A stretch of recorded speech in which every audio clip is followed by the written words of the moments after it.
अस्सलाम वालेकुम students, welcome to my YouTube channel. आज का हमारा टॉपिक जो है जी वो ये है कि हमने प्रूव करना है कि सेंटर जो है ग्रुप का वो नॉर्मल सब ग्रुप होता है ग्रुप का।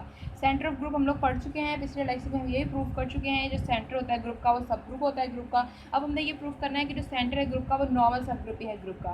तो सबसे पहले मैंने यहाँ पर डेफिनेशन लिख दी है कि सेंटर ऑफ ग्रुप की क्या डेफिनेशन होती है जी। उसमें ऐसे एलिमेंट्स आते हैं ग्रुप के जो ग्रुप के हर एलिमेंट के साथ कम्यूट करते हैं, ठीक है। और नॉर्मल सब ग्रुप प्रूव करना है तो नॉर्मल सब ग्रुप की हमने क्या डेफिनेशन पढ़ी थी कि सबसे पहले तो H कोई नॉन एम्पटी सेट हो, नॉन एम्पटी सबसेट हो G का, और H जो है वो सब ग्रुप हो G का, और G इनवर्स बिलोंग करता हो H को for all G belongs to D for all H belongs to H। देखिए अब सेंटर की बात करें यानी Z ऑफ G की बात करें तो हमने ये दो कंडीशंस तो पिछले लेक्चर में प्रूव कर दी हैं। सबसे पहले हमने ये प्रूव किया था कि सेंटर जो है वो नॉन एम्पटी होता है, वो नॉन एम्पटी सबसेट है G का।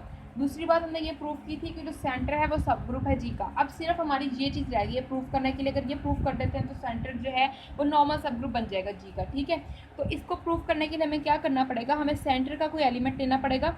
हम यहाँ से कोई एलिमेंट ले लेते हैं जी ए बिलोंग करता है सेंटर को, और कोई हम X एलिमेंट ले लेते हैं ग्रुप का, यानी X बिलोंग करता है G को, फॉर ऑल X बिलोंग करता है यहाँ पर G को।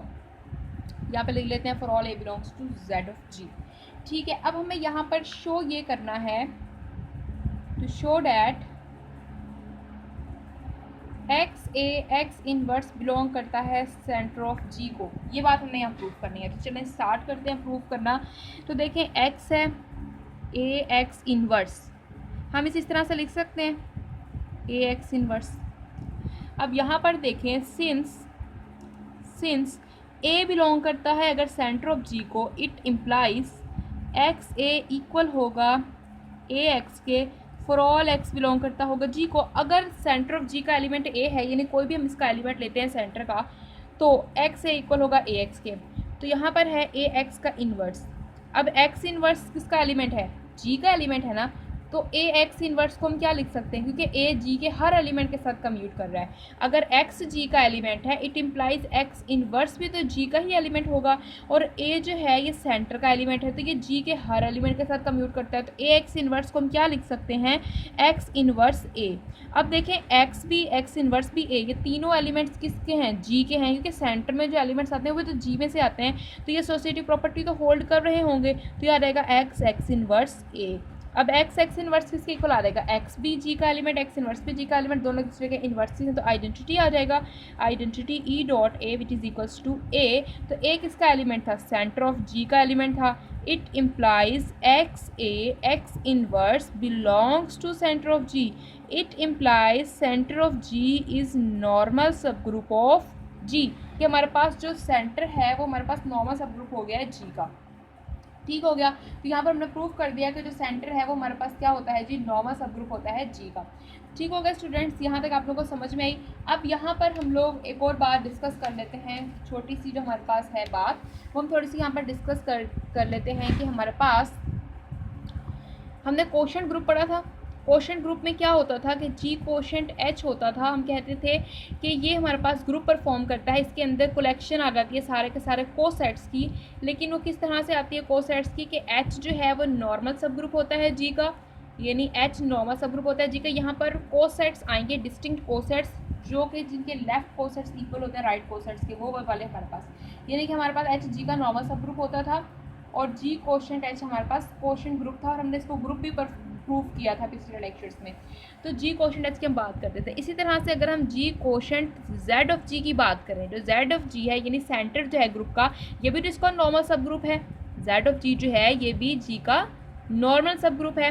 तो अगर G quotient Z of G cyclic हो जाता है, मैंने आपको ये भी बताया था कि अगर हमारे पास G साइक्लिक हुआ तो G क्वोशंट H भी साइक्लिक होता है, हमने ये चीज़ सारी डिस्कस की थी। तो G quotient Z of G अगर साइक्लिक होता है, हम यहाँ पर स्टेटमेंट इस तरह से लेके चल रहे हैं, अगर G quotient Z of G cyclic होता है it implies G is abelian, इसका मतलब G अबिलियन होगा। देखें अगर तो ये पूरे का पूरा साइक्लिक है, अगर ये पूरे का पूरा साइक्लिक है तो किसी एलिमेंट से जनरेट हो सकता है। अगर ये साइक्लिक है तो हमें पता है कि अगर ये पूरा साइक्लिक है इसका मतलब G भी साइक्लिक होगा, अगर G साइक्लिक होगा तो G अबिलियन भी होगा। तो इससे हमें पता चला कि हमारे पास G अबिलियन हो जाएगा, ठीक है स्टूडेंट्स, यहाँ तक आप लोगों को बात में समझ आई। अब हमने क्या क्या बातें पढ़ ली हैं सेंटर के बारे में। एक तो हमने ये पढ़ा कि सेंटर जो है ग्रुप का वो नॉन एम्पटी होता है, ठीक है। उसके बाद हमने ये पढ़ा कि centre of G contain at least one element that is identity, कि कम से कम उसके पास एक एलिमेंट तो होता ही है। और हमने ये पढ़ा कि जो सेंटर ऑफ जी है इक्वल जी के ही आ जाएगा इफ़ जी इज़ अबीलियन, अगर जी अबीलियन हो, ठीक है। अब देखें अगर जी अबीलियन है तब भी ऐसा होगा, अगर जी साइक्लिक है तब भी ऐसा ही होगा, क्योंकि एवरी साइक्लिक ग्रुप इज़ अबीलियन, ठीक हो गया। और सेंटर ऑफ जी जो है वो हमारे पास सब ग्रुप होता है जी का, ये हमने पढ़ा। और सेंटर ऑफ जी जो है ये हमारे पास नॉर्मल सब ग्रुप होता है जी का, ये भी हमने पढ़ लिया, ठीक हो गया। सारी बातें हम लोग देख चुके हैं, बहुत सारे एग्जांपल भी कर चुके हैं। नेक्स्ट लेक्चर में हम लोग पढ़ेंगे सेंट्रलाइजर और नॉर्मलाइजर के बारे में।